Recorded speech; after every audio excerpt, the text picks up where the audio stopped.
जय गुरु जी। संगत जी, संगत जी, गुरु जी के दरबार में अगर हम जा रहे हैं और अपनी मैं को साथ लेकर जा रहे हैं तो कृपा कैसे होगी। एक बार की बात है, सन 2002 की शिवरात्रि थी। वहाँ पर कुछ सेवादार अंकल, गुरु जी ने उनको सेवा दी थी।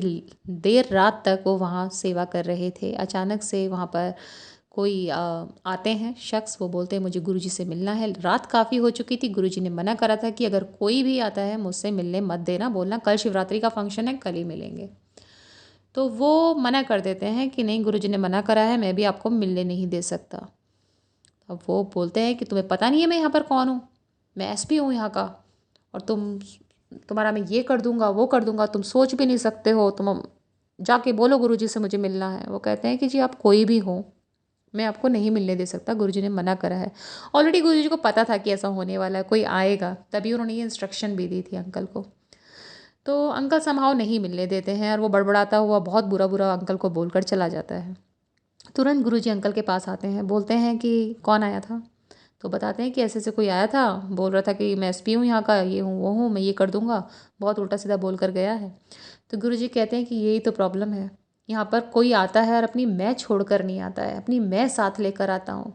कि वो ये नहीं सोचता कि मैं ही यहाँ का राजा हूँ, मैं ही महाराजा हूँ, मैं ही सब कुछ हूँ। लेकिन ये लोग अपनी मैं लेकर आते हैं, उन्हें पता ही नहीं है गुरु कौन होते हैं।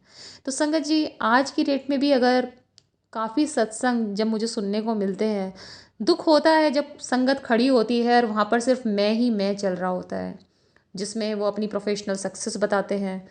जहाँ चार लोगों को बस वो ये सोचते हैं मुझे एक अपॉर्चुनिटी मिल गई है जिसमें मैं बखान कर सकूं कि मैं आज की डेट में क्या हूँ, और उसमें अपने डेजिग्नेशन, अपने प्रमोशंस, अपने अप्रेजल्स, अपनी सैलरी पैकेज, अपने बोनसेस, इन सब का बखान करते हैं। और जहाँ ये है वहाँ गुरुजी नहीं है, वहाँ अहंकार है। तो संगत जी, जब हम गुरुजी से जुड़ जाते हैं ना, तो सत्संग सिर्फ गुरुजी की महिमा का ही होना चाहिए। हम क्या बन गए, हम क्या हैं और हमारा क्या ओहदा है, हमारा सिर्फ एक ही ओहदा है गुरुजी से जुड़ने के बाद, और वो ये है कि हम गुरुजी के दरबार के भिखारी हैं। पहले भी थे, आज भी हैं, कल भी रहेंगे। हमारे अंदर कोई समझ नहीं है, जो दी है इन्होंने ही दी है, जो खा रहे हैं इनका दिया हुआ खा रहे हैं, जो पहन रहे हैं सब इनका दिया हुआ है, जिस घर में रह रहे हैं वो इनका दिया हुआ है। और अगर हम ऐसा नहीं सोचते हैं तो हम फिर अहंकारी हैं, और ये अहंकार जो है हमारे खुद के लिए ही बुरा होता है।